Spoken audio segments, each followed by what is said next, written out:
Hello friends, Assalamualaikum. I'm Shadja and Tasman তোমাদের সাথে share করব how to customize advanced editing options and cut copy paste in MS PowerPoint Bangla. অর্থাৎ আজকে আমি তোমাদের সাথে শেয়ার করব কিভাবে আমরা আমাদের কি করতে পারি অ্যাডভান্স এডিটিং অপশন এবং কাট কপি পেস্ট কাস্টমাইজ করতে পারি MS PowerPoint এর মধ্যে। তো কাজটা করার জন্য এটা আমি মিনিমাইজ করি, করার পরে বিষয়টা করার জন্য আমরা ফাইল মেনুতে এসে অপশনসে আসি। আসার পর আজকে বলছি অ্যাডভান্স এই বিষয়টা তোমাদের সাথে শেয়ার করবো। তাছাড়া আমার চ্যানেলে জেনারেল টপিক সেভ ল্যাঙ্গুয়েজ এই বিষয়গুলোর উপর আমার চ্যানেলে ভিডিও দেওয়া আছে, আমার চ্যানেল দেখতে পারো। তো আমরা অ্যাডভান্স এই বিষয়টা করার জন্য এখানে ক্লিক করি। তো প্রথম দেওয়া আছে আমাদের এডি অপশনসের মধ্যে হয় select automatically select entire word. এটা কি বুঝাচ্ছে? এটা বুঝাইছে যেটা টিকমার্ক দেওয়া থাকলে কি কাজ করে, আমি যদি নুসরাত সিলেক্ট করার পরে এর পরের ওয়ার্ডটা জাহান সিলেক্ট করতে যাই, তাহলে আমি যদি জাহানের শুধু একটা ক্যারেক্টার সিলেক্ট করি, সিলেক্ট করলে পুরো বাকি ওয়ার্ডটা সিলেক্ট হয়ে গেল। পরে আমাদের ইচ্ছে আমরা যে পুরো ওয়ার্ডটা কিন্তু সিলেক্ট হয়ে গেল। কিন্তু আমি যদি আমাদের ফাইল মেনুতে এসে অপশনস আসার পরে অ্যাডভান্স থেকে আমরা কি করে অপশনটা টিকমার্ক উঠিয়ে দিয়ে ওকে দেই, তাহলে নুসরাত সিলেক্ট করার পর কিন্তু জাহান এদারও এখানে একটা ক্যারেক্টার সিলেক্ট করার পর বাকি ওয়ার্ডগুলো সিলেক্ট হচ্ছে না। কেন? কারণ আমরা আমাদের যেহেতু যে অপশন টিকমার্ক উঠিয়ে দিই সেজন্য। তো এখন আমার যেটুকু প্রয়োজন সেটুকু শুধু সিলেক্ট করতে পারবো। সেটা দেখলাম। পরে আমরা আমাদের ফাইল মেনুতে আসি, অপশনসে আসি, বাস এটা আমি দেখার পর আমরা অ্যাডভান্স এসে আবার এই বিষয়টা আমাদের টিকমার্ক দিয়ে দিলাম। দেওয়ার পরে অ্যালাউ টেক্সট টু বি আমাদের ডার্ক, পর আমাদের দেওয়া আছে অ্যান্ড ড্রপ ইট। এটা কি কাজ করে? এটা হচ্ছে যদি টিকমার্ক দেওয়া থাকে তাহলে আমি ধরো ইচ্ছে সিলেক্ট করলাম, এই ওয়ার্ডটা সিলেক্ট করার পরে এই ওয়ার্ডটা ধরো আমি সবার প্রথমে নিয়ে আসবো। তো সেই ক্ষেত্রে আমি যদি এই যে এভাবে মাউসের লেফট বাটন ধরে রেখে টান দিই, টান দিলে কিন্তু এটা সবার প্রথমে চলে আসলো।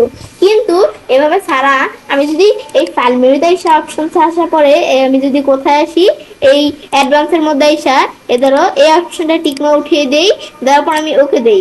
দেওয়ার পর আমি যদি এখন সিলেক্ট করি বা যে কোনো ওয়ার্ড সিলেক্ট করলে এটা আমাদের প্রথমে নিয়ে আসতে গেলে তার কাজটা কিন্তু সরে যায়। কেন? তার ফাইল মেনু অপশন থেকে অ্যাডভান্সের মধ্যে অপশনটায় টিকমার্ক উঠানো আছে। এখন এই অপশনটা আবার টিকমার্ক দিয়ে দিলে কাজটা করবে। তো দেওয়া আছে do not automatically hyperlink screenshot. এটা কি কাজ করে? এটা কাজ করে হচ্ছে ধরো আমি আমরা এখান থেকে ওকে দিলাম, দেওয়ার পরে এখন এই বিষয়টা করার জন্য ধরো আমি যদি বিষয়টা এখান থেকে না বুঝি তা আমি একটু গুগল থেকে সার্চ করে নিতে পারি। আমি ধরো গুগলে আসি, আসার পর আমি ধরো এই যে এখান থেকে আমরা আমাদের একটা ব্রাউজার ওপেন করে এখানে আমি কি লিখতে পারি, আমি ধরো লিখতে পারি কি অ্যাডভান্স অপশনস ইন পাওয়ারপয়েন্ট। তো যে আমার লেখা আছে, পর আমি এন্টার প্রেস করব, করার পর আমি ধরো কয়েকটা ওয়েবসাইট ওপেন করব।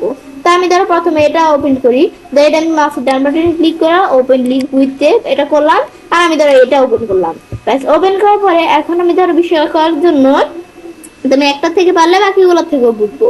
তো এখন আমি যদি নিচ দিকে আসি, আসলে আমি দেখি এডিটিং অপশন কোন জায়গায় লেখা আছে, এই যে এডিটিং অপশন লেখা। এখন এটার মধ্যে আমরা তো আমাদের এই যে এখন বলছি এই বিষয়টা দেখবো, আর উপরে দুইটা তো আমরা দেখলামই। এখন এটা কি কাজ করে আমি একটু পড়ি। তো বলছে do not automatically hyperlink screenshot. এটা কি কাজ করে? বলছে আমাদের this check box is not selected by default. আমাদের কিন্তু ডিফল্ট ভাবে এই টেক্সট বক্সটা সিলেক্ট থাকে না, কিন্তু বলছে ইফ ইট ওয়াজ সিলেক্টেড, আমরা যদি এটা সিলেক্ট করি তো then PowerPoint and other Microsoft Office program search আমাদের Word Excel and Outlook loud automatically bind hyperlinks. মানে আমাদের কিন্তু এটা অটোমেটিকলি সিলেক্টেড থাকে না ডিফল্ট ভাবে। তা আমরা যদি সিলেক্ট করি তাহলে পাওয়ার পয়েন্ট এবং অন্যান্য মাইক্রোসফট অফিস প্রোগ্রাম, যেমন আমাদের এখান থেকে বলছে এখানে ওয়ার্ড এক্সেল এবং অথলোক, এগুলো আমাদের কি হয়ে যাবে, এইগুলো অটোমেটিকলি আমাদের এখান থেকে বাইক হাইপারলিংক একটা তৈরি হয়ে যাবে। পরে বলছে আমাদের মানে বাইক আমাদের একটা হাইপারলিংক বিন্ড হয়ে যাবে, যেটা লেখছে বাইন্ড।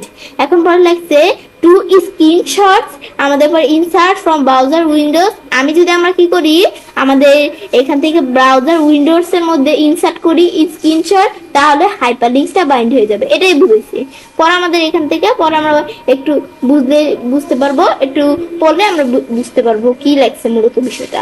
ব্যাস এভাবে পড়ার পরে তা আমি যদি বিষয়টা বুঝতে পারি, বুঝলে পরে আমি এখানে যে কোনো ওয়েবসাইটে গেলে আমরা এখান থেকে লেখা দিলাম, আমরা বুঝতে পারবো এখানে কি বলছে। ব্যাস এটা আমি দেখলাম। ব্যাস দেখার পরে এখন আমি যদি আমাদের এই পাওয়ার পয়েন্ট আসার পর ফাইল মেনুতে এসে অপশনসে আসি, আসলে এখন অ্যাডভান্সে আসি। তো এই বিষয়টা আমাদের যদি প্রয়োজন পড়ে তাহলে বলছি টিকমার্ক দিলে কাজ করবে না, টিকমার্ক দিলে কাজ করবে না। ব্যাস এটাই হচ্ছে মূলত এই বিষয়টা। পরে এটার পরে আমি যখন এই বিষয়টা দেখলাম, দেখার পরে এখন ধর আমি আমার ব্রাউজারটা ক্লোজ করে দিই, প্রয়োজন নাই। এখন আমি আমাদের ফাইল মেনুতে অপশনসে আসি, ফাইল মেনু অপশন আসার পরে অ্যাডভান্স থেকে এখন আমি এই বিষয়টা দেখবো ম্যাক্সিমাম নাম্বার অফ আন্ডারস। তো এটা কিন্তু আমাদের 20, এটা কিন্তু দেওয়া থাকে, কিন্তু এটার পরিবর্তে আমি ধরো দিলাম কি 3, বাস দেওয়ার পরে এখন কি কাজ করবে, এটা হচ্ছে ধরো আমি এখান থেকে কি করলাম, ইচ্ছে এই লেখাটা ডিলিট করে দিলাম, সিলেক্ট করে এই সব এই লেখাটা সিলেক্ট করে ডিলিট করে দিলাম, নুসরাত এটা ডিলিট করে দিলাম, যা ইচ্ছে এটা ডিলিট করে দিলাম। ব্যাস এখন শুধু এগুলো আছে। এখন কি করবো আমরা, আমাদের জেড বাই যে এখান থেকে আন্ডো করবো। আমি যদি কন্ট্রোল জেড দিয়ে আন্ডো করি একবার, 2 মানে 1 2 3, ব্যাস এখন 3বার আন্ডো করার পর আমি যদি আবার আমাদের আন্ডো দেই, আন্ডো দিলে কিন্তু আর আন্ডো হচ্ছে না। নুসরাত যা আনার পর কিন্তু এদিকে আমরা ইচ্ছেটাও ডিলিট করছিলাম, কিন্তু আন্ডো দিলে আন্ডো হচ্ছে না কেন? কারণ ফাইল মেনু থেকে অপশন থেকে এই যে আমরা এই এখানে অ্যাডভান্স থেকে এই যে এদিকে আমাদের 3 দেওয়া আছে, মানে শুধু 3বার আমরা আন্ডো করতে পারবো আমাদের যে কটা আইডি আমরা আমাদের ডিলিট করি। সেই ক্ষেত্রে আমরা এখান থেকে যে 20 যদি আমরা রাখি, তাহলে যে আমরা আন্ডো দিলে এই দেখো আমাদের এখানে যে কয়টা ওয়ার্ডই আমরা করি আন্ডো দিলে সেই কয়টা কি হয়ে যাবে, আমরা আন্ডো হয়ে যাবে। ব্যাস এটা আমি চ্যাটে করতে পারি। ব্যাস তো আমরা যেই কয়টা দেখাই দিব সেই কয়টা ওয়ার্ডই আমরা আন্ডো করতে পারবো। ব্যাস এটা আমি দেখলাম কি কাজ করে, ম্যাক্সিমাম কয়টা ওয়ার্ড আমরা আন্ডো করতে পারবো। এটা দেখার পরে কাট কপি অ্যান্ড পেস্ট, এটা কি use smart cut copy and paste, এটা কি কাজ করে।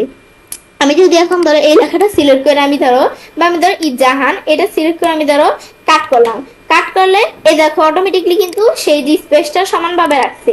আবার এখানে পেস্ট করি, পেস্ট করলে দেখো এই যে স্পেস এদিকে কিন্তু একটা স্পেস বাইরে গেছে, কিন্তু স্পেসটা কিন্তু আমরা এখানে স্পেস দেই না, কিন্তু অটোমেটিকলি বিষয়টা হয়ে গেছে। এটা কি বলে, স্মার্ট কাট, আমাদের এই কাট কপি পেস্ট। কিন্তু আমি যদি ফাইল মেনুতে আসার পর অপশনসে এসে এই যে আমি যদি অ্যাডভান্স আসার পরে এই যে এই অপশনটা টিকমার উঠিয়ে দিয়ে ওকে দিই, তাহলে স্মার্ট ভাবে বিষয়টা হবে না। তো এই যে আমি যদি যা সিলেক্ট করে কাট করি, ধরো আগের বার কিন্তু টিকমার দেওয়া অবস্থায় এ ধরো সুন্দরভাবে কিন্তু স্পেসটা নিয়ে নিয়েছিল, কিন্তু এখন কিন্তু ধরো এই যে এভাবে নিছে।